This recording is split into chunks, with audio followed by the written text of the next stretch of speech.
اس لیے جوتے اتار کر نماز پڑھنا یہ آپ کی عادت مبارک اور سنت تھی. اب جو ہمارے سامنے حدیثیں دو آئیں، ایک جوتا اتارنے والی اور ایک جوتا پہن کر نماز پڑھنے والی، تو غیر مقلد کہتا ہے کہ چونکہ جوتے والی جو حدیث ہے پہننے والی یہ بخاری مسلم میں ہے، اس لیے ہم تو جوتا پہن کر پڑھیں گے. لیکن اہل سنت کہتا ہے کہ حضرت نے فرمایا تھا علیکم بسنتی، میری عادت کو اپنانا، اور آپ کی عادت مبارک ہے جوتا اتار کر نماز پڑھنا. اب جو جوتا اتار کر نماز پڑھتا ہے وہ اہل سنت ہے وہ، اور جو جوتے پہن کر نماز پڑھتا ہے وہ اہل حدیث ہے. لیکن ایک بات غور سے سنیں، وہ ہے اہل حدیث پکا، لیکن کیا وہ امام ابو حنیفہ کی فقہ کو مٹا رہا ہے؟ نہیں، اللہ کے نبی کی سنت کو مٹا رہا ہے.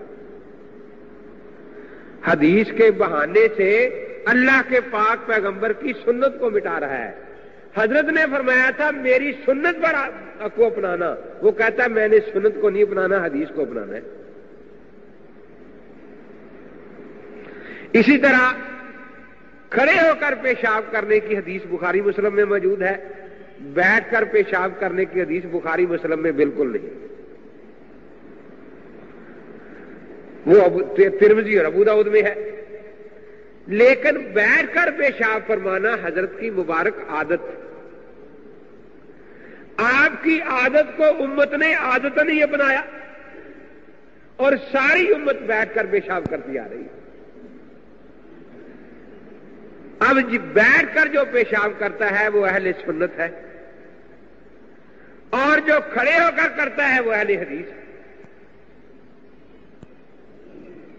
ہم نے یہی کہتے ہیں کہ بھی ہمیں چونکہ ہمارے پاک پیغمبر صلی اللہ علیہ وسلم نے ارشاد فرمایا ہے علیکم بسنتی، میری سنت کو لازم پکڑنا، اس لیے ہمیں تو سنت پر چلنے دو. اگر آپ کو اللہ کے نبی کی سنت پسند نہیں ہے، آپ کا دل یہی چاہتا ہے کہ اہل حدیث ہی بننا ہے اور حدیث پر چلنا ہے، تو ہم آپ کی مدد کر سکتے اس بارے میں، لیکن ہمیں نہ سنت سے ہٹانا. آپ کیسے مدد کریں گے؟ مثلا دیکھ لیا کہ کہیں بیٹھ کر پیشاب کر رہا ہے تو کھڑے کر دیا اسی وقت پیشاب کرتے کرتے کہ بھئی یہ تو اہل سنت کا طریقہ تھا اور تو اہل حدیث ہے، تجھے کس نے کہا تھا کہ بیٹھ کے کرنا؟ یہ تو اہل سنت کا طریقہ ہے. تو ہم اہل سنت والجماعت ہیں، آپ کی عادات مبارکہ کو اپناتے ہیں. اس سے یہ پتا چلا کہ صرف حدیث جو ہے اس کے لیے سنت ہونا ضروری نہیں. ایک دن اسی طرح جامعہ ستاریہ چلا گیا، وہ کہتا میں نے جا کے 2 نفل پڑھے، 2-3 بابے بیٹھے تھے، شور مچانے لگے، نماز نہیں ہوتی، بخاری مسلم کے خلاف ہے، حدیث کے خلاف ہے. میں نے کہا کہ بابا جی نماز تو پڑھ لینے دو، کسی کو شور کیوں چاہتے؟ ہوتی نہیں. کہا کیا ہو کیا گیا ہے؟ بخاری مسلم کی حدیث کے خلاف ہے. کہا کہ حدیث کے خلاف ہے، سنت کے تو مطابق ہے نا، میں تو اہل سنت ہوں. آپ کو کس نے کہا میں اہل حدیث ہوں؟ نہیں، جو بخاری کے خلاف نماز پڑھتا ہے اس کی نماز نہیں ہوتی. کہا کہ مجھ سے لڑ رہے ہو، یہ جو باقی پڑھ رہے ہیں ان کو کیوں نہیں کہتے؟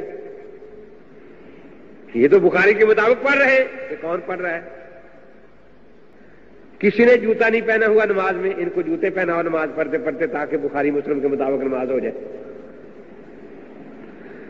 بخاری مسلم میں باب الصلاۃ فی ثوب واحد، ایک کپڑے میں نماز پڑھنے کا باب ہے، 3 کپڑوں کا باب بخاری مسلم میں نہیں ہے. تو ان کے کپڑے اتارو، ایک رہنے دو، کسی کی جراب رہنے دو، کسی کی ٹوپی رہنے دو، تاکہ گن کر بتایا جا سکے کہ دیکھو ایک کپڑے میں نماز پڑھ رہا ہے. اور بخاری مسلم میں ہے کانا یصلی وہو حامل امامہ من طاس، کہ اپنی نواسی کو اٹھا کر حضور نماز پڑھ رہے، کیونکہ 2-4 بچے اٹھا یہاں رکھو نا، جو نماز پڑھنے لگے ایک سوار کر دیا اس پر، تاکہ بخاری مسلم کے مطابق نماز ہو جائے. اتنے میں کہتا میں نے دیکھا تو ایک آدمی استنجا خانے میں بیٹھ گیا. میں نے کہا اس کو کھڑا کرو, دیکھو بیٹھ کے پیشاب کر رہا ہے. کم سے کم اس کو تو سناؤ کہ بخاری مسلم میں بیٹھ کر پیشاب کرنے کی حدیث نہیں ہے. مجھے کہنے لگے چلو ہمارے شیخ الحدیث کے پاس. چلو کہ جی یہ کہتا ہے بخاری مسلم میں یوں لکھا ہے. اس نے کہا ہاں لکھا تو ہے, کہ پھر اس پر ہمارا عمل کیوں نہیں؟ کہ بس یہ کوئی شرارتی معلوم ہوتا ہے. اس نے کہا کہ بخاری مسلم کی حدیث پر عمل کرنے کو آپ شرارت کہتے ہیں؟ আল্লাহ তাআলা আমাদের এই প্রজেক্টকে কবুল করুন, আমিন।